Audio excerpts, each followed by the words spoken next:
Hi, நம்ம இன்னைக்கு டே 3 ஆன கார்த்திகை தீபம் தான் பார்க்க போகிறோம். இன்னைக்கு 3rd டேன்றதுனால ரொம்ப கம்மியான விளக்கு வைப்பாங்க. அதனால் ரொம்ப சின்ன கோலம் தான் போட்டிருக்கோம்.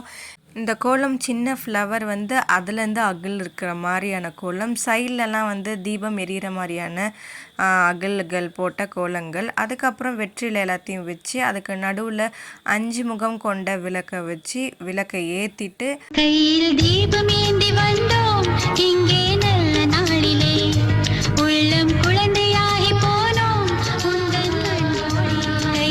ஃபஸ்ட்டு 5 இலைகள், அதுக்கப்புறம் 5 முகம் கொண்ட விளக்கு, அதை சுற்றிலும் ஒரு 6 வெற்றிலைகள், அதை சுற்றி ஒரு 6 விளக்கு வச்சுட்டு நடுவில் ஃப்ளார்ஸ் வச்சு டெக்கரேட் பண்ணியாச்சு.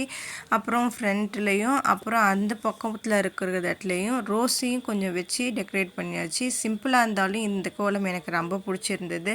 உங்களுக்கு பிடிச்சிருக்கான்றது சொல்லுங்கள். 3rd டேவாக இருந்தாலும் நம்ம அதையும் ஒரு நல்ல அழகானதாக செய்யணுன்றது என்னோட தாட். இன்றைக்கி நான் நல்லா பண்ணியிருந்தேன்னா இல்லை ஃபஸ்ட்டு டே நாங்கள் பண்ணியிருந்தது நல்லா இருந்ததா இல்லை செகண்ட் டே பண்ணியிருந்தது நல்லா இருந்தான்றதை எனக்கு மறக்காமல் கமெண்ட் பண்ணுங்கள். கையில் தீபம் ஏந்தி வந்தோம் இங்கே நல்ல நாளிலே உள்ளம் குழந்தையாகி போனோம் உந்தன் கையில் தீபம் ஏந்தி வந்தோம் இங்கே நல்ல நாளிலே உள்ளம். உங்களுக்கும் எங்கள் கோலங்கள் பிடிச்சிருக்குன்னு நினைக்கிறேன். ஹாப்பியாக இருங்க. Bye bye. Subscribe my channel.